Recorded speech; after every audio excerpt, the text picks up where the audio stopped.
First little job for this Bobcat is we're cleaning up these brick and block and hauling them off to be repurposed.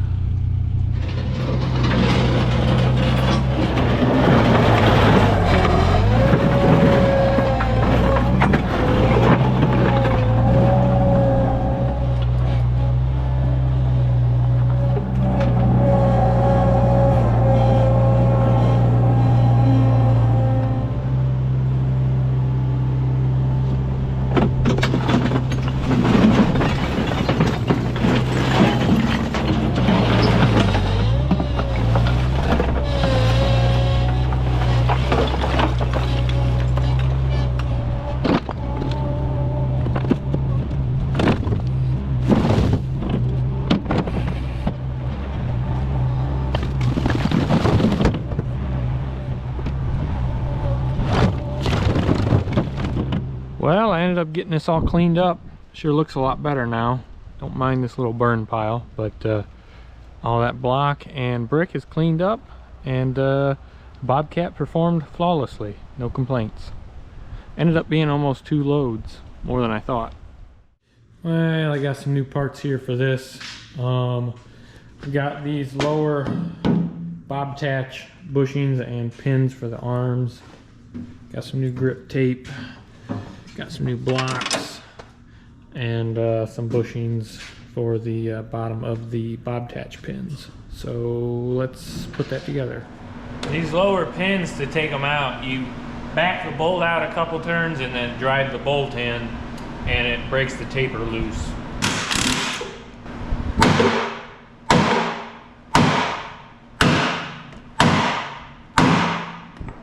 At least that's how that's supposed to work.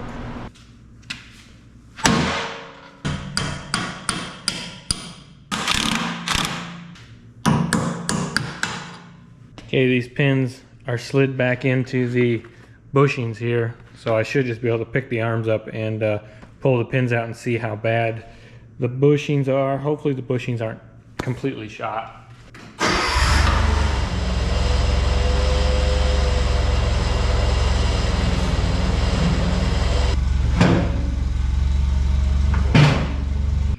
Reach in here with a bolt, we'll pull the pins out.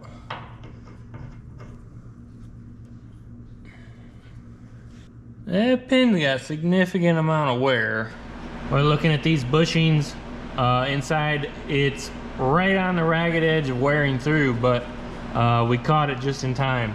I was afraid I was gonna have to torch out this inner, like this boss, and machine new ones, but we got lucky on this thing. I was afraid it was gonna be wore through, and it's not. So let's get these cut out. I think a Sawzall blade will fit in there, and chop them out and put new ones in.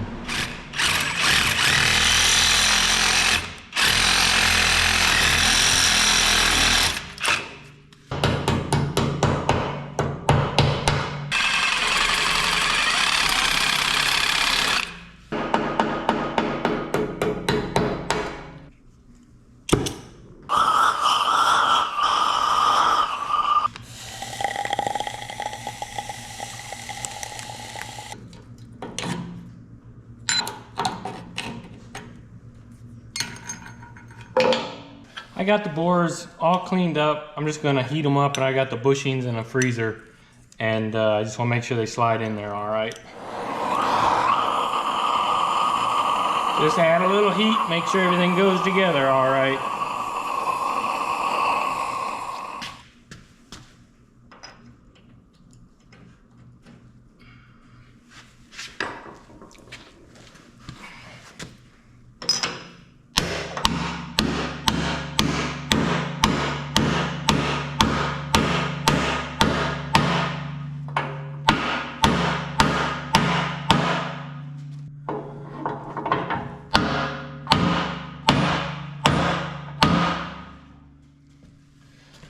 Oh, it's not what I wanted to happen.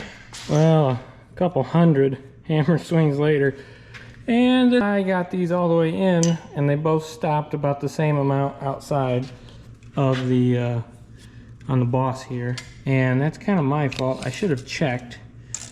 These bushings are 2 inches long, And the bushings that came out are 1 inch and about 5/8, 9/16 maybe, 1 and 9/16.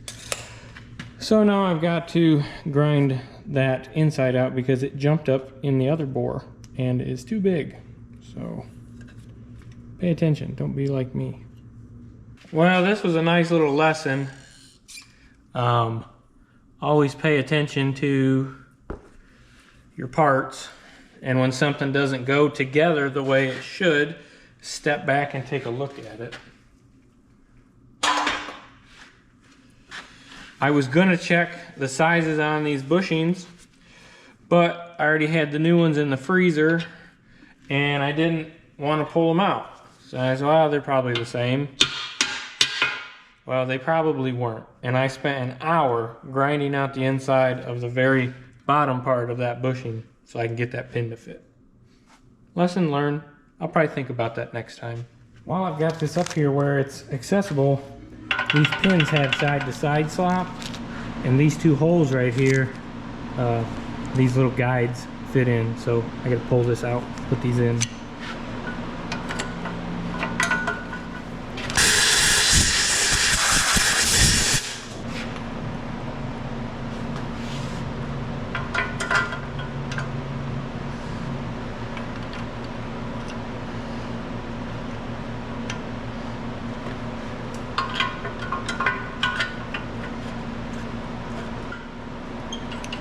It's nice and snug now.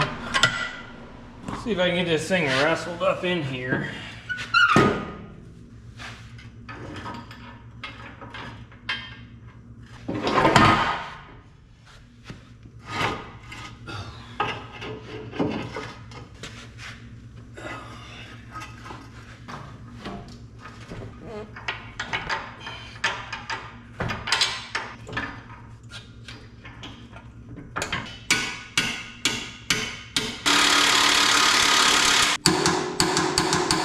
Put these grease zerks back in.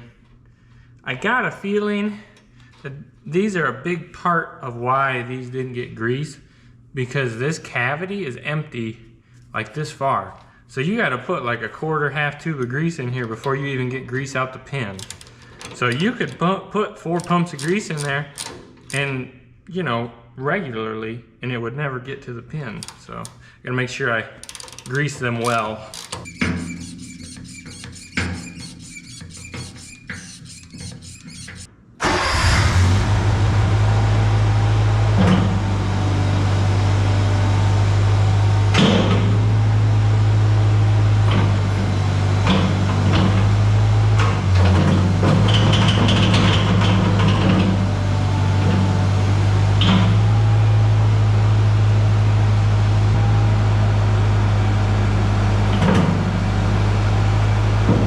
Nice and tight now.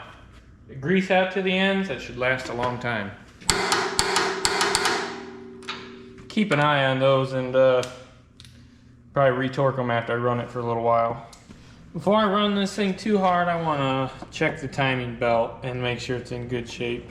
I've read that it's an interference engine and it's not an interference engine, so let's just check it and not worry about that.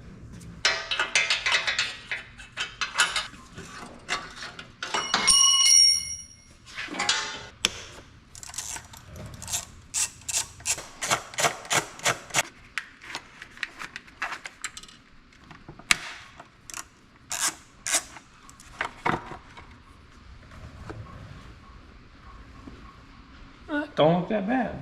Actually, it looks really good. There's no cracking. It's got a little oil on it, but I'm not seeing any cracking or anything. It's surprising. In a good way. Doesn't seem loose at all. Wow.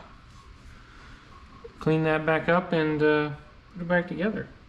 We'll rotate it all the way around just to check it out, but I think everything's good. I've rotated the timing belt all around, and aside from just being a little bit dirty, there's no chunks missing, no cracks, no cords showing. It looks good. So I'm guessing this is not the original timing belt.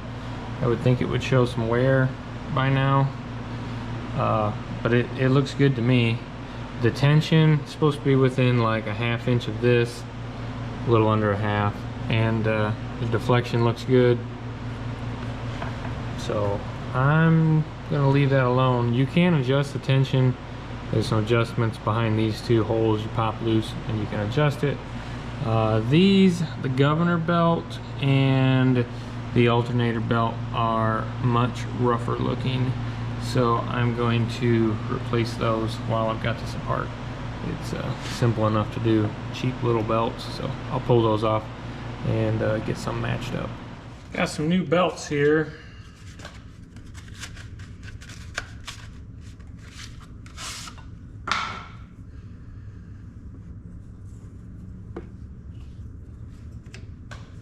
These were slightly longer than the ones that came off, but they were the closest size that crossed over to the factory part numbers.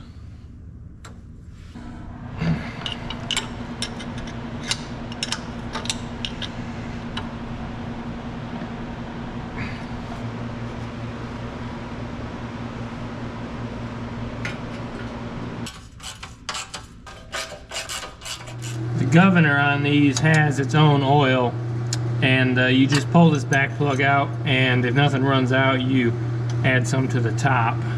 Just runs normal engine oil. Not exactly fun to get to. Well, nothing's coming out of it. Does look like there's oil in it. It's a little low.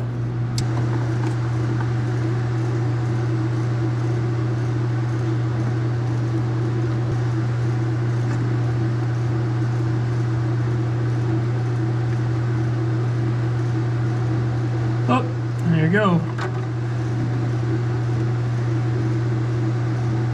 Didn't take much. You just put the plugs back in.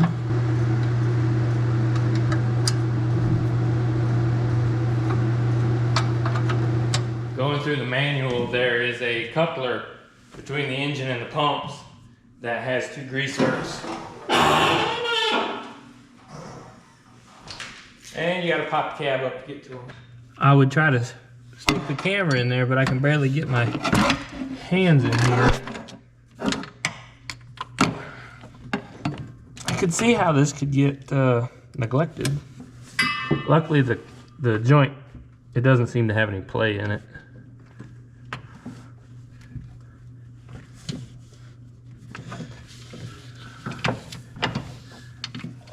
I also bought replacements for these. I think it's best probably just take this whole bar off, change them on the bench.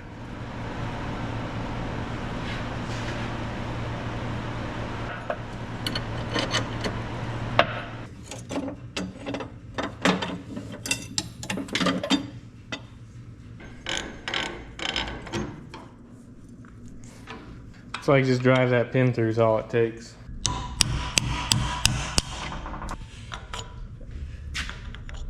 Moving on.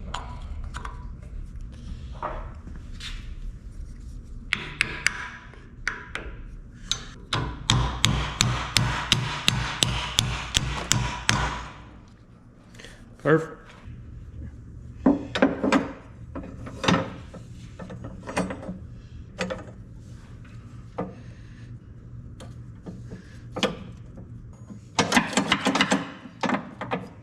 We'll try this side without removing the bar. I don't think that's necessary.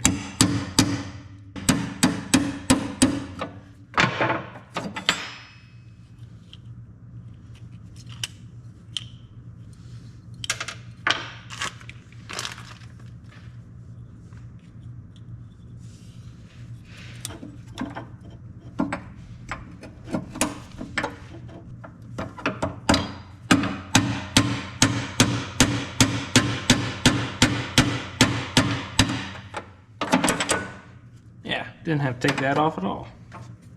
The seat belt guide on this side was broken, looks like this here, and you can't get these anymore, so I had a couple of them 3D printed.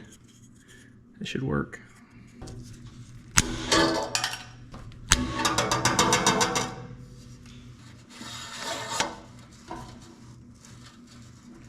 Perfect. I got some new grip stickers for the front of this, for the treads, so I don't fall on my butt. Get the old ones off.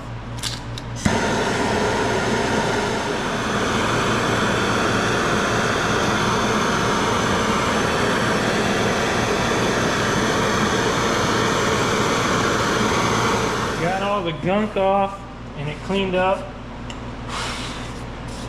Filed down a couple burrs. It would probably be best to sand this down and repaint it, but this thing really shouldn't sit outside at all while I own it, so I'm good with just putting a new sticker on.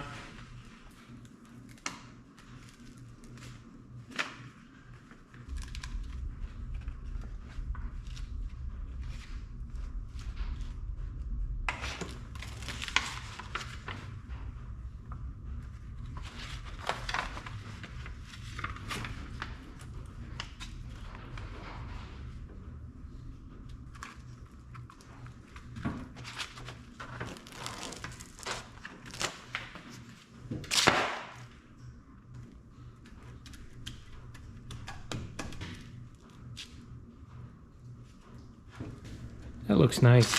I wasn't going to do these other ones right now, but now I want them to match, so let's do those. Well, everything seems serviced up on it now, so I think she is ready for some work. I bought this set of pallet forks the other night, and they're old Melrose brand, so I think I don't remember when Ingersoll Rand took them over, but I would say they're probably pre-2000. I think around there is when Ingersoll Rand took the Bobcat name over. But I had a set of forks and a grapple ordered for this thing, and I ordered them about a month and a half ago now and haven't heard anything from the company. Finally got a hold of them.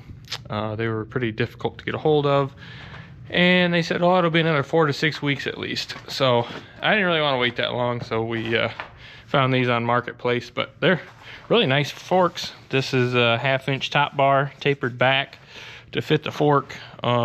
The only thing different from the ones I ordered is I ordered the ones with like the walk-through style, so it's a little more difficult to get on, but we can work with that. But I've got some logs in the yard to clean up, so we'll try to use this to roll them along to get them burned up. I've got these 2 cottonwoods that I had trimmed up, topped out earlier this year. This one's rotten, and got to get these cleaned up and burned up. But this is it's a big tree. That's like 5.5 foot across at the base. But this one's all hollow down the middle. And this one, I didn't know if you could saw any lumber out of, but looking at it now, looks like it's got a split. And being a yard tree, it might be full of nails. So we'll get that one next.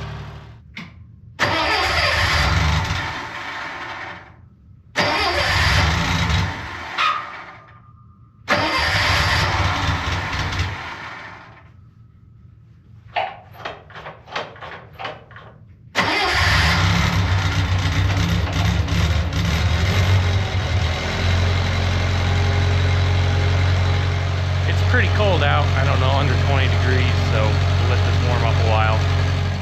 I don't think I'm going to be able to pick up any of these log pieces. We'll see, but I think mainly I'm going to have to roll them out of the yard.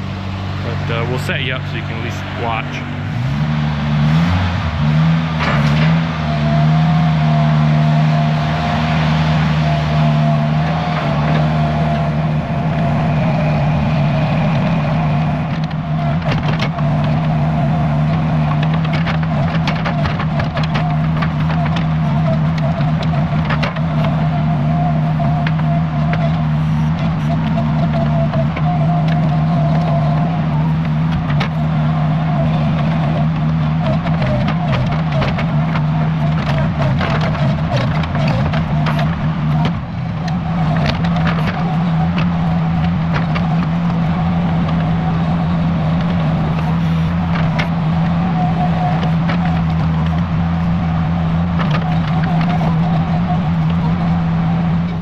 Weather comes low tires. This one was really low. Alright, got the tires aired up. This one had like 10 pounds in it, and put 55 in the front, 40 in the back. That's what they're rated at, so that should ride a little better. Should be getting a little tippy towards the left.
Good chunk of wood. That was a big tree originally. Luckily it's all pretty hollow and dead, or this thing wouldn't be moving these at all.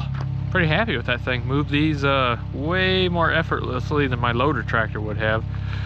Not necessarily that has a lot more lift, but once you get it on the front, with being four-wheel drive, these skid loaders, you know, you can be riding on just those two front wheels and skid it along pretty easy. Like this thing here, it can't really curl it back, but it can skid it along the driveway.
burned up pretty nice. Just those 3 big green logs left. But for what I piled up here, this turned out nice, so cool. Well, we got a few inches of snow last night, and it's supposed to warm up and then refreeze again, so it's probably best to get this scraped off at least a couple paths so it doesn't turn into a sheet of ice. This guy's been running great. Gonna check the oil and put some fuel in it.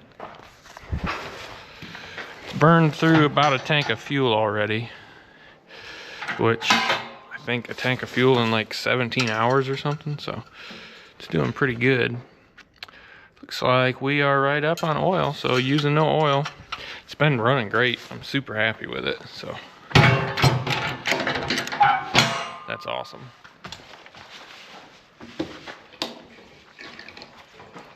I hate these gas cans as much as anybody. They take forever to empty.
Well, that's all cleared up pretty good now.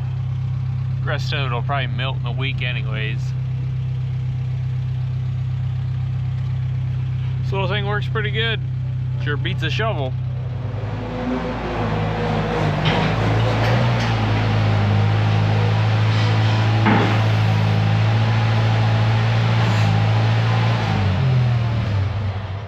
This left front tire keeps going low on me, so see if we can get it sealed up, figure out where it's leaking.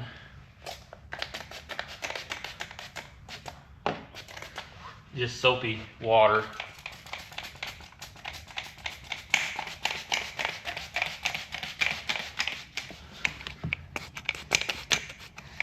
It's another slice, but I think that's the one that's losing the air.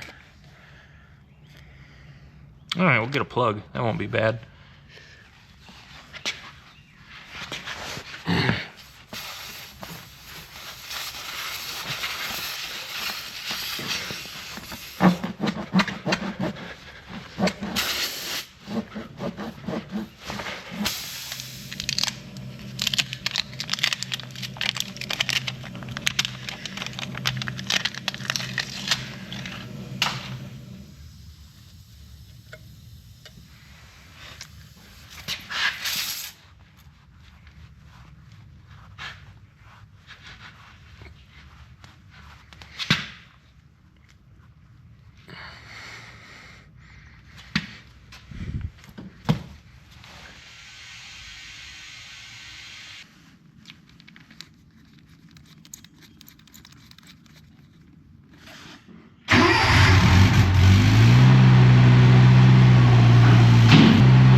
I've been running this machine quite a bit actually. We put darn near 40 hours on it.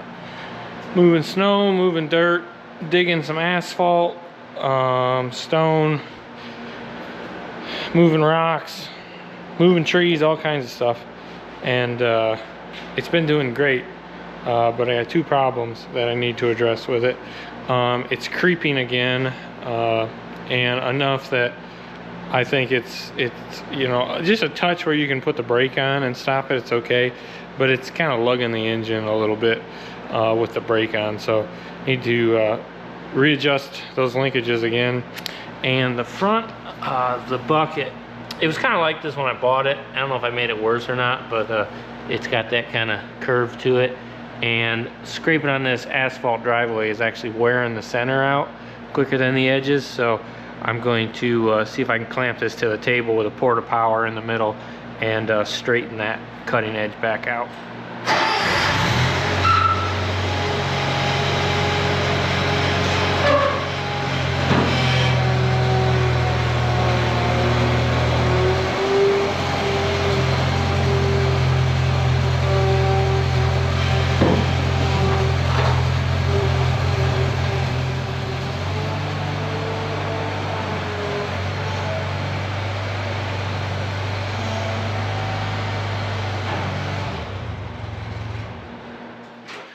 Sorry about that time lapse. Sometimes you just don't pay attention. But make sure I got this in the middle. Move it over a little, I guess.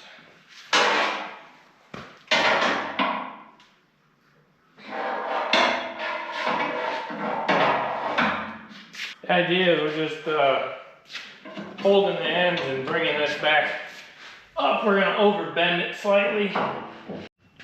Hopefully this is enough clamps on the edges, but we'll see.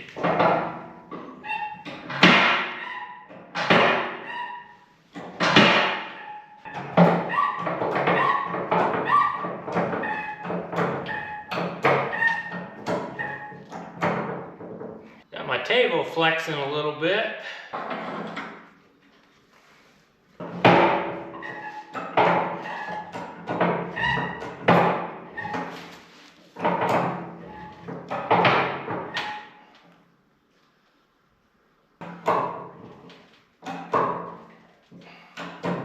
That's a pretty good alternative bow. Let it sit there for a minute, and I think that should do the job.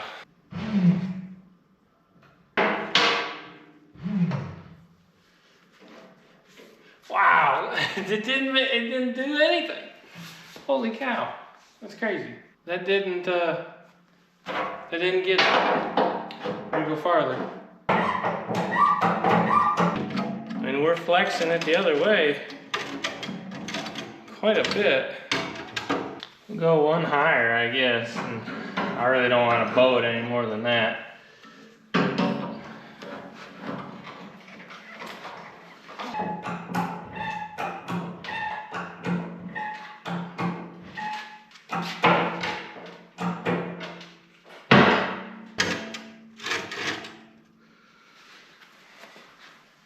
Okay, here's hoping that that was enough.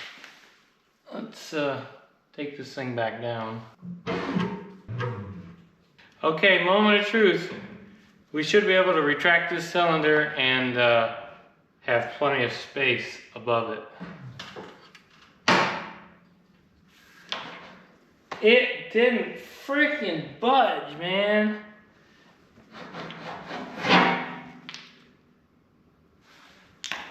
I don't know. It's still, dang. All I did, I think I bent my table. I don't think I gained anything. Yeah, I don't know, the table might have been bent. I'm gonna try some thermal persuasion here.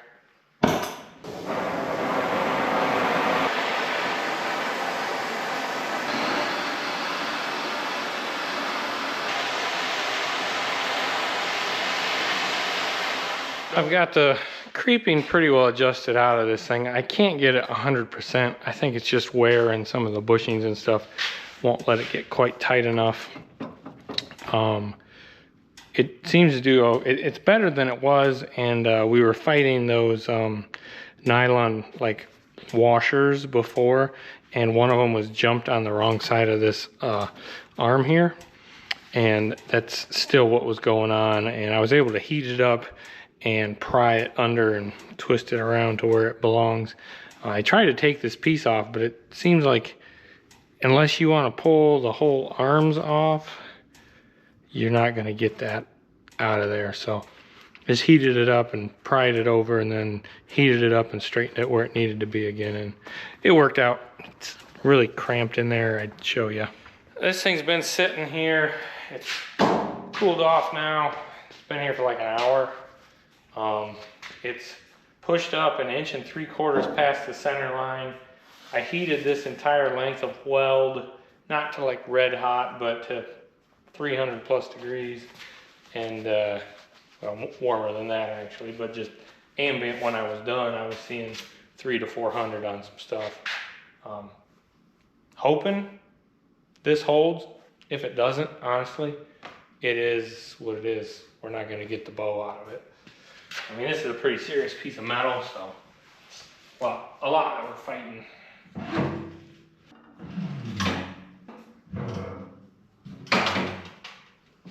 Looks like we got it, and got it a little bit too much the other way, but I think that's going to be okay. Probably the first hook we put on this thing, it's going to bring it back in. Let me throw a straight edge on it. Well, there you go. It's pretty much within 1/8 inch all the way across now, so that should help that edge wear a lot better and grade and smooth things out a little more evenly. When I was greasing it one day, I noticed that the wear bars on the bottom looked like they had a crack in them here or there. So gonna roll it over and fix them up.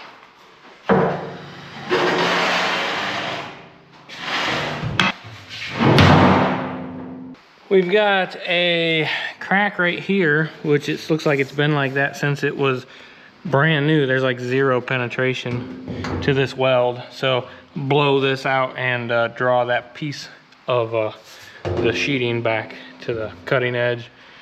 And there's a crack right here and a crack right here. So let's grind those out and weld them up. I'm going to drive this chisel in here to separate the pieces of metal so I can blow the dirt out of there before I draw it tight.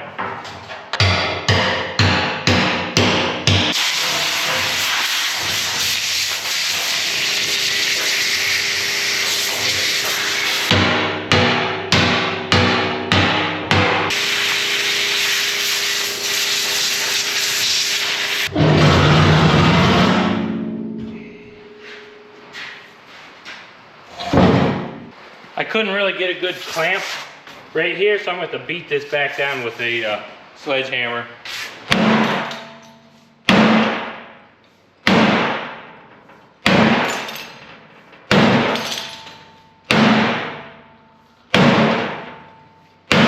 I'm going to take the torch and just wash these welds out of here. That's a lot easier than grinding it.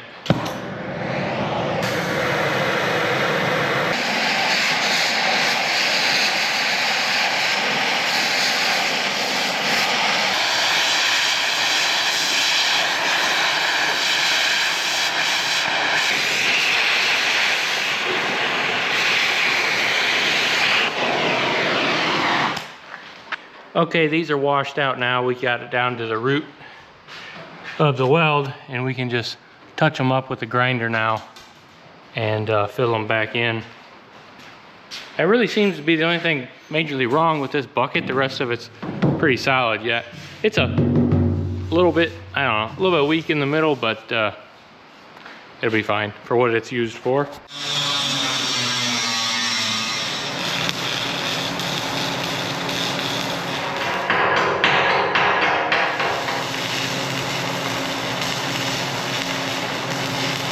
I got everything welded up. They're not gonna win any beauty contest. They're no stack of dimes, maybe a stack of smashed up pennies or something like that. There's a couple cracks when I was grinding, they kind of showed up here on the wear bars, so I added a little weld in there too. But this will be stronger than it's ever been because that never had a weld stuck to it, even from the factory. These up here where the wear bars come in the back, this adds a little bit of support, and they were kind of cracking on the edges, so I threw a little weld on those as well, and blew some paint on it where you could see it, and call this thing good to go. Much better condition than it was. I'm happy I did that. That should prevent any more damage. The little extra auxiliary hole on the top of this fuel tank where I sealed it up before is starting to leak, so I got a new expansion plug. There's the old one that came out of there, and the new one's a little cheaper looking, but we'll see if it holds up to the fuel or not. The old one was like a one-piece deal, and the new one is like a two-piece, but it is rated for it's sold as like a universal oil plug, so hopefully it'll hold up to the fuel. Let's fish it up in here.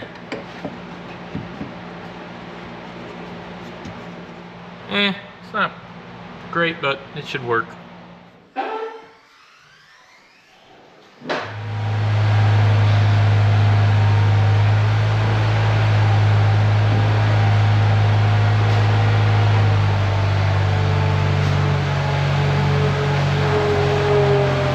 Somebody mentioned in a last video that these are like angled up a little bit too far. They should be more parallel at the top of the bucket.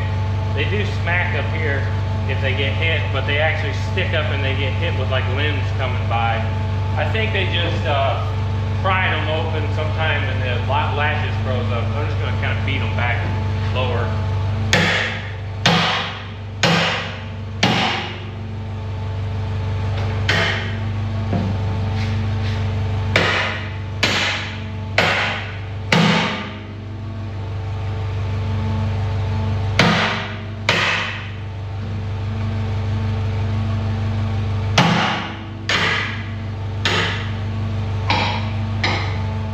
So this is the back part of my shop where the door comes out, and all this grass here, I'm assuming used to be a driveway. At least in the middle here, there seems to be a little bit of kind of berm underneath this grass, but I'm gonna cut it out around this corner here, and we're gonna come out, I don't know, 20-30 feet right here, and then hook it over to the corner of that shed back there, make it a little bit less area to mow and a little nicer to wash equipment and stuff out here instead of making mud. Got the grader out over here. We're gonna see if we can cut the edges, and it'd be nice if I could cut it all off with that, but if we get into some gravel, I don't want to mix them because I got a area over there I want to fill in with topsoil, so I'm gonna keep them a little bit separate.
I've got most of the topsoil cut off the top of this driveway. There's actually a fair bit of gravel underneath.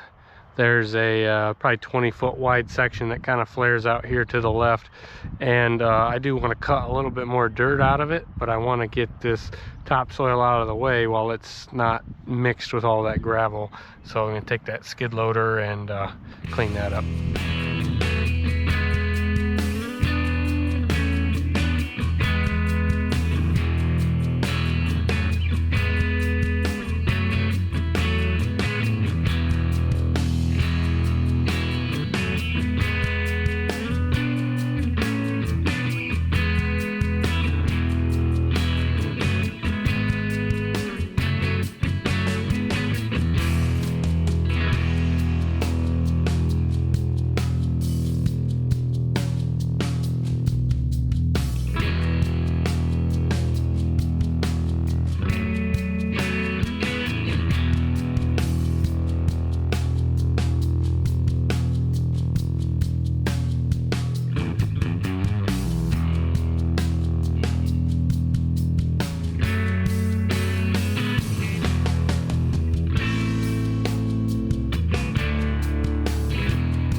Well, I ended up getting some like reground asphalt that I'm gonna try to top this with and see how it works. But it's nice fine stuff, nothing really bigger than like 1-inch chunks, so I think it'll work out pretty good. I got what did I get, 48 ton of it here, so hopefully that'll top all this out. A couple kernels of corn to go with it.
I think that laid in pretty good. Could probably use another load.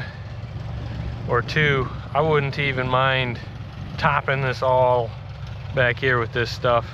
But the advice I was given was to make it as flat as you can get it, because once it gets hot in the summer and packs in, it's really hard to regrade.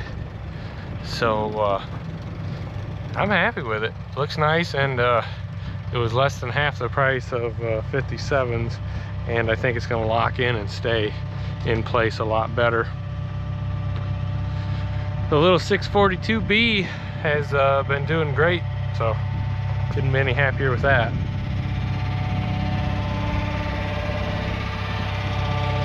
Sure beat mowing this little patch.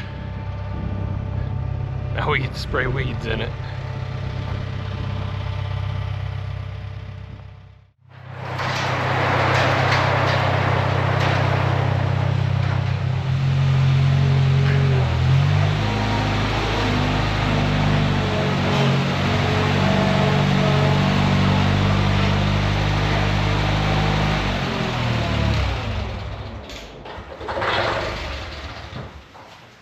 Well, it's winter again, and this guy's ready for a service. We've got 1,773 and a half hours on it.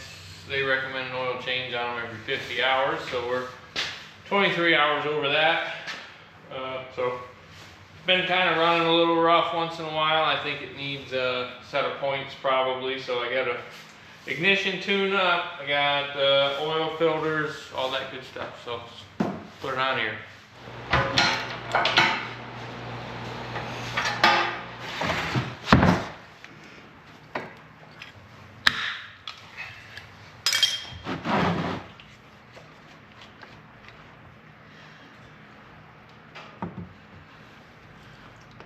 It's a little blacker than it probably ought to be. Moving snow with it the last couple hours, so it should be good and warm. Perfect time to drain it. Yeah, it looks like the last change, 3/21/24, 1,682 hours. So it's got almost 100 hours on it, which is double what manufacturer recommends. So a little behind there. Get this filter out of here. Ugh.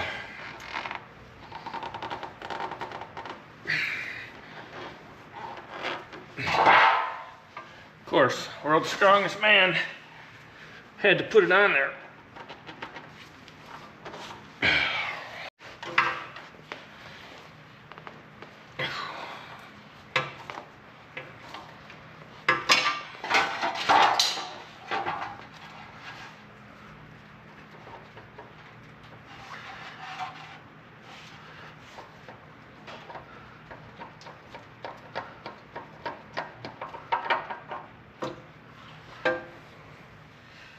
I picked up the correct oil filter today.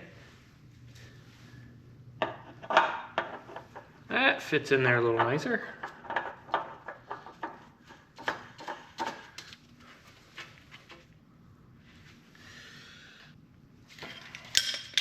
Tuck that guy back up in there.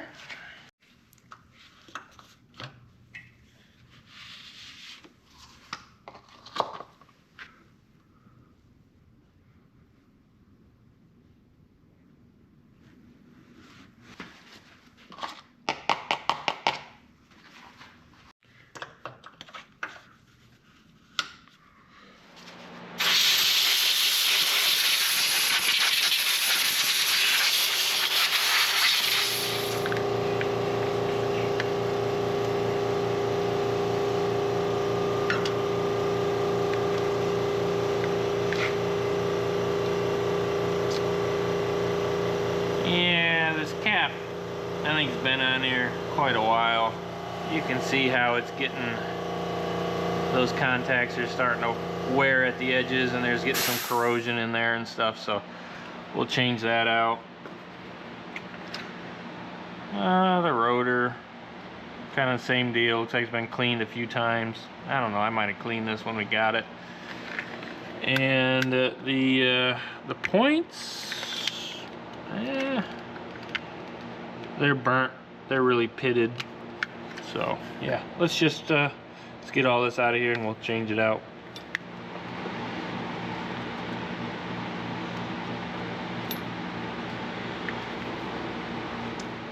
There, maybe you can see how pitted up that set of points is. That could have been giving me some of my stumbling issues. Got a new set of points. I'm sure someone out there is yelling at their computer saying, put electronic ignition on it. And I, for one, am not a fan of it because it's not a standard product. And if it goes out on you, generally you can go to some parts store around and find at least a poor set of points to replace this. But if you have that electronic ignition, you can't just go and replace it. Turn the engine over a touch till our lobe is on our contact. Adjust our gap here. Alright, got those set perfect. Get our condenser swapped out here. Now this is what I got sent, but this don't look right. There's not much available for good part numbers for this stuff. But that doesn't exactly look like that. I mean, it'll work, but part of me says just leave that old condenser on there for now. Yeah, I think I'm just gonna keep the old condenser on there and try to find a more correct replacement. When you order this stuff, you know, it doesn't give you a good accurate image, and these are supposed to be the same part number, but this is obviously, you know, different. Like, it'll fit, but it doesn't even reach to the mounting hole. Like, it won't stretch in the way it's supposed to, so I'll cut this and make it one piece to save and throw it in the replacement box, but I'm just gonna keep running that old condenser for now. Well, I do have a new rotor, and it does appear to be the correct one, so we'll put that in there. Got just a little bit of lubricant to put down on the cam lobes there. And I'm gonna sprinkle just a little bit of WD-40 around because it's got some moisture in there. I would normally spray this in there, but WD-40 tends to eat the plungers out of spray bottles. Got a new cap that is supposed to be the right one, so we're gonna cross our fingers on that one. Well, it fits on there, so that's a good start. I'm gonna pop these wires loose and we'll change spark plugs out. Here's the plugs that came out of it. If anything, they're running a little lean, but everything looks good otherwise. I've got them out and I've got new ones, so I'm gonna replace them anyhow. They've been in there a while by the looks of it. Got some fresh plugs going back in. Gaps were a little big from the factory plug manufacturer, but closed them up to spec. I'm sure they would have ran okay the way they were, but I like to check them out of the box and set them within the manufacturer's specification.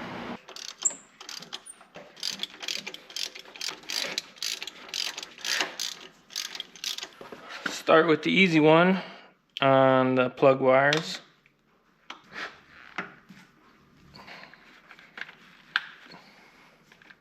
And let's see what we got. So here's number one. Number one goes down here.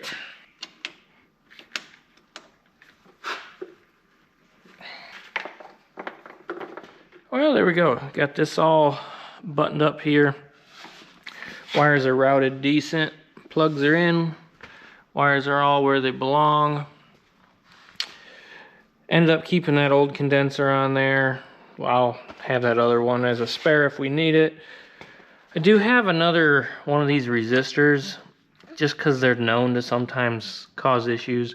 but I'm just gonna keep it as a spare since this one doesn't seem to be causing us any problem. Let's change this air filter out while we're in here.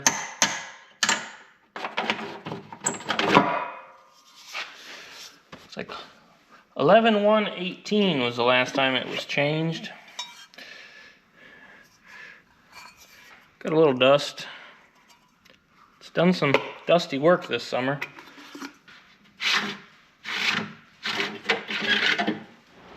Slide our new guy in there.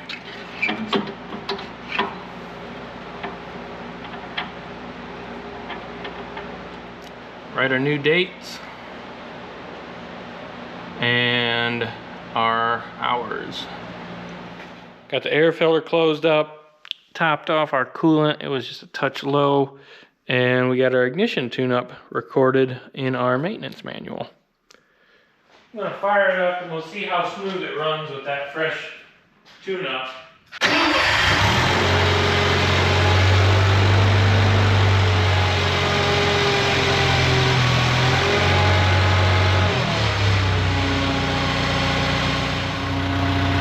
Well, it sounds pretty smooth. I'd say maybe even smoother than ever. You can still hear that left side drive kind of whining. I'm still fighting that. I think there's slop in the linkage, and it makes it so you really just can't set it to neutral.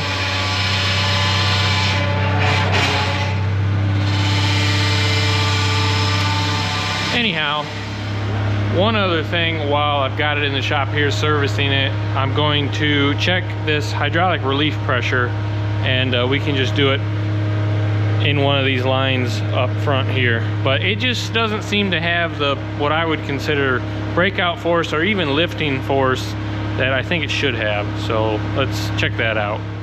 I have a 3000 psi gauge here capped into the end of the auxiliary line. That's what the book says to do to check these. It's either that or you can tee into the tip cylinder line.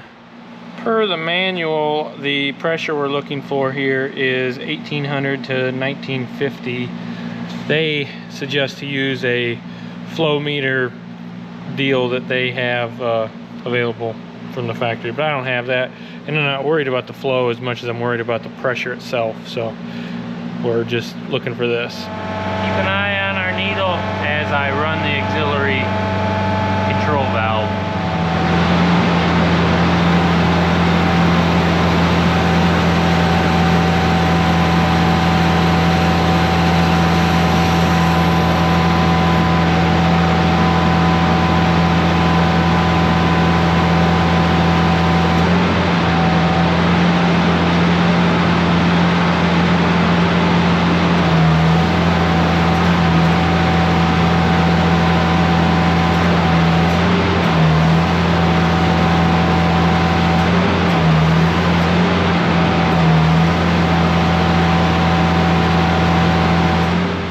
It's right on the low side. It's 1800 psi.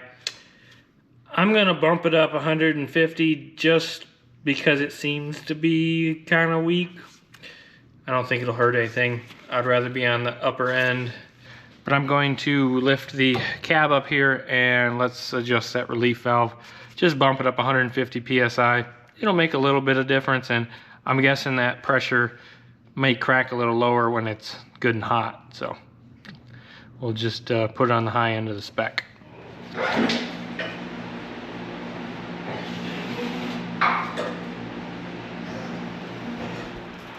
So in through here, over the top, and into here, and over there. If I can get you jammed in here. I don't know if you can even see anything. Let's try again, we'll go deeper.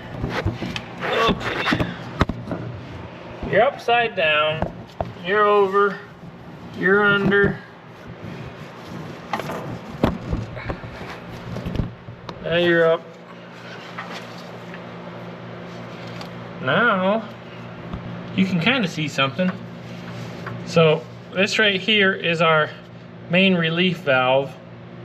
What we gotta do is you gotta take this little cap off, and there should be a lock nut and an Allen screw, and we can loosen that lock nut, tighten the Allen screw, and that will increase our relief pressure. So let's try to do that. Hi, see if you can see me up here. Close your eyes, you don't want to get dirt in them.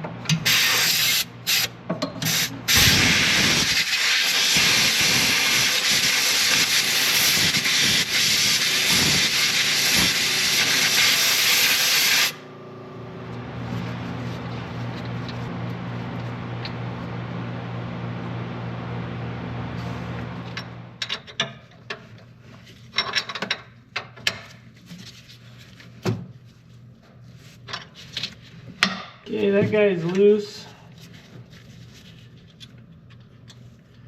And I'm not sure how responsive this is gonna be. So let's just try that, see where it gets us. Okay, you guys get the gist of what's going on there. So let's take a look at this gauge again, and we'll just touch it until we get where we want to be.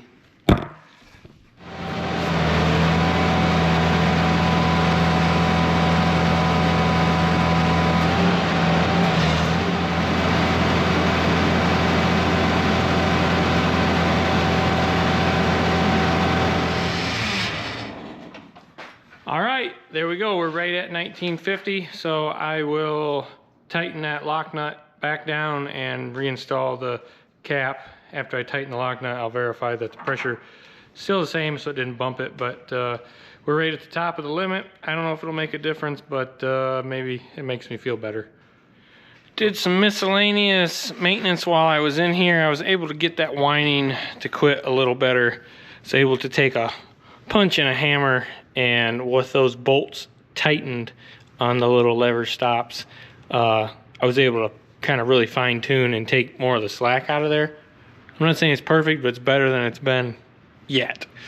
Blew all the dust and the debris out of here. Put a couple pumps into that coupler drive again, because I'm guessing it's never been greased properly, so it was probably due for a couple more. Put some grease down here on the, well, whatever you want to call that main shaft, and lubed a couple points that seemed sticky.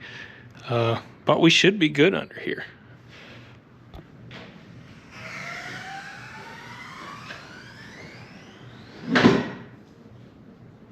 That was the third shot to get that not to catch on something going down.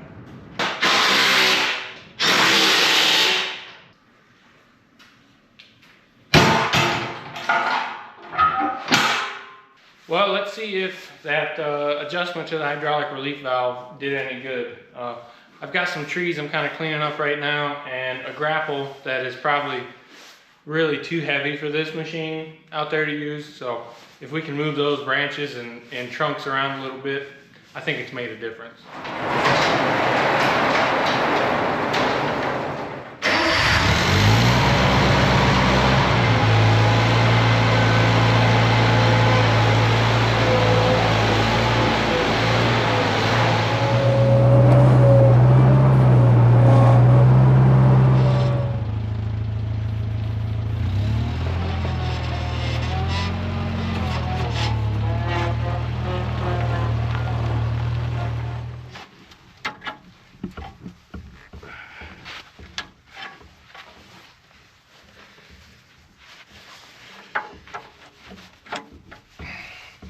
Yeah, I'll have to be careful here. That's like, these need like 90-degree fittings on them.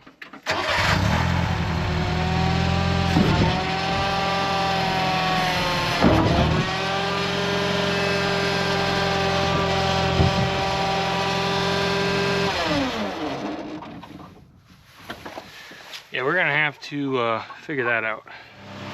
This is what I ended up doing. I just put some 90-degree adapters on it, and it still wants to hit this.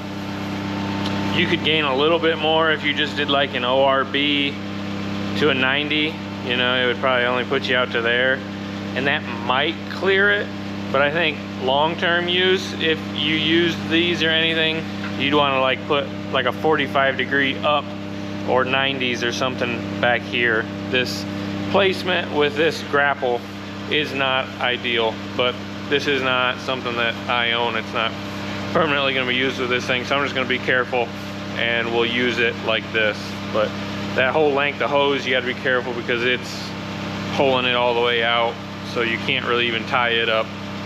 It's kind of hokey, so if this was permanent, I'd want to do something different, but it'll work for now. Just be careful.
Short-lived. I should have known better that that wouldn't work and I would smack it like that. New fittings didn't last very long. Ugh.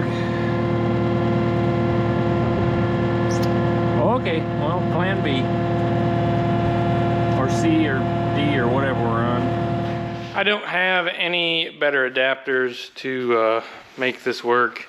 And these two joints appear to be ORB fittings, and I don't have any kind of adapter for that. So we're just gonna have to give up on this for now. This particular grapple, the way it sits, isn't gonna work for me. So go back to pallet forks. that's use them for what they're not intended for.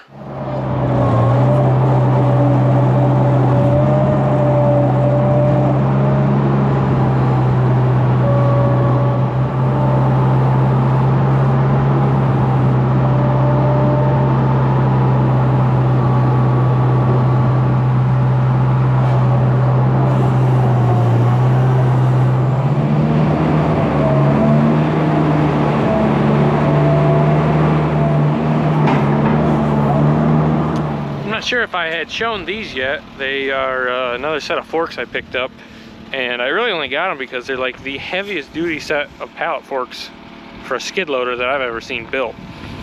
I mean, this is all like 3/8 steel, all this vertical like backer. This is an actual forklift like top piece, and the people I bought it from were doing concrete work, and they did. I think this is probably the second or third set of forks that went on this frame, but it's just super heavy duty. It's work bra in I think Findlay, Ohio is where these were built. I think they were a one-off custom order, but super heavy duty. So these will they're heavier on the machine, but you're not as likely to mess them up doing what I'm doing here.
The kind of bulldozer pushing method worked there a lot better.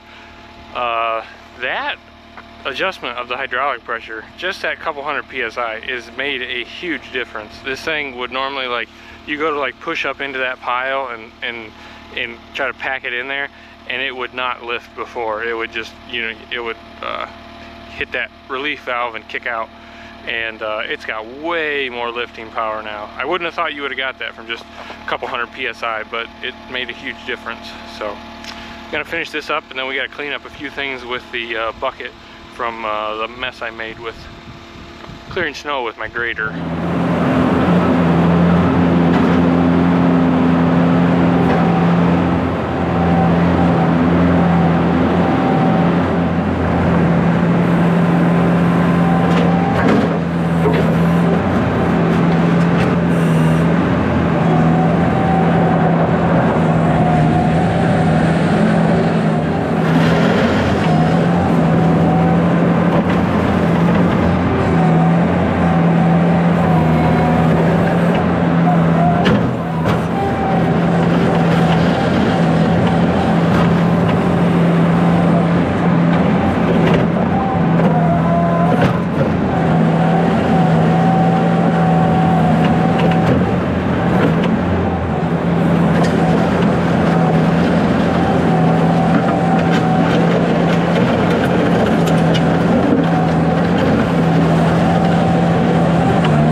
Well, what do y'all think? It's been 13 and a half months since I brought this thing home, and really, I think overall it's been a great machine. I've had to do a little bit of work to it, but I would say overall it really hasn't needed much of anything. The initial problems we had with it, with basically the fuel system, those were solved, and it doesn't appear that they did any long-term damage. The engine has been running great, doesn't have any blow-by, has used zero oil. The tune-up seems to be making it run even better. It doesn't seem to want to diesel when you shut it off as much now. I still want to find an anti-diesel solenoid, but I've not had any luck. So if anybody watching this has any idea where to get one of those, I've looked eBay, Amazon, all the aftermarket parts suppliers. Bobcat doesn't have it. I've done a Google image search of it. Part numbers, no, I get nothing. I think there was a little Plymouth car that used this engine. Didn't get anything from that either. So if you know where to get one, I would be interested. But yeah, it's been great otherwise, and I don't plan to get rid of it anytime soon. I still wouldn't mind updating to maybe like a Case 1840, maybe an 1845C, something like that, but that's a little bigger than I want. This is a nice size for like homeowner stuff that I do. It doesn't really tear the grass up too bad if you're not being really stupid with it. And that's a similar size as an 1840. I just think those are a little more desirable machine, a little longer wheelbase, maybe more stable. Long-term parts availability might be better because engine parts are non-existent to this thing. Serviceability on some of the stuff is not as great on this machine as it would be on an 1840. And while we're talking about that, let me just give you a few things that I've found that I'm either gonna have to keep an eye on, or if I keep this thing for a long time, I'm gonna eventually have to take care of them. So the main item that has brought my attention a little bit is these wheel seals. This side here really isn't too bad. You can see it's starting to get a little bit wet. This side is the same way, starting to get a little bit wet in there. Let me take a look. I'm not sure if the rears are like that or not. That one seems to be, the rears look pretty good. You can see where they're seeping a little bit right around the axle tube, but they're not dripping on the rim. That right front one is definitely dripping on the rim. Looks like I got some dirt to clean out in there. But to do those seals, you have to nearly gut this machine. The axles are welded on flanges for the wheels, and to get those axles out, the front one isn't a big deal. You can take this cover off here and you can get them and pull them. But if you want to pull all four and replace them, to get that back cover off, you've got to pull the drive pumps. Everything's got to come out of there because that cover is directly under the pumps. Now, talking about wheels, these tires are not the greatest. This one's got a little tread. The right front one here is nearly smooth. It's getting pretty bad. But for what I'm doing here, you're running it on sod and an asphalt-ish driveway, I'm not too worried about it. They'll last until they wear through or they get a big enough hole in them that I can't patch. I don't plan on doing any real like muddy work or anything, and it gets around in the snow okay, so I'm fine with the tires. The wheels, like this one here that is wallered out, it's hanging in there. If I could find a set of rims and tires that somebody was selling, that would be ideal, and then I don't have to worry about this one being all wallered out anymore. I could just replace all the wheels together. The tires are showing some pretty good cracks and splits and stuff in various places, but it's not terrible. Everything inside the cab has been working great. Our upholstery job on the bottom of that seat's been doing good. The levers and stuff, I still can't get it. It wants to creep.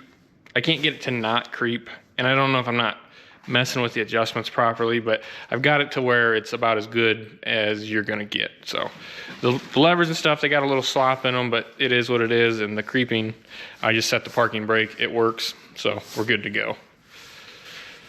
As far as attachments go, the bucket's holding up great. That part that we straightened, haven't had any issues with it, nothing cracked, nothing bent again. So I would say that's pretty good success. And I got a lot of life left in it before I got to put a new cutting edge on it. So this bucket is good. The two sets of pallet forks I have for it, the one set is really lightweight and it's an old Melrose brand. So I think it would be the best fit for this, for actual pallet work. But that work bra set that I have, it's so heavy duty for moving trees and logs and stuff, like pallet fork stuff that you shouldn't be using pallet forks for. It works pretty good.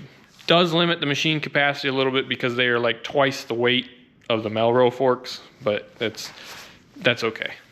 Aside from some minor seeping, all three cylinders are doing good. They don't really seem to leak past, and the seepage really only happens in the winter time, and that's pretty common.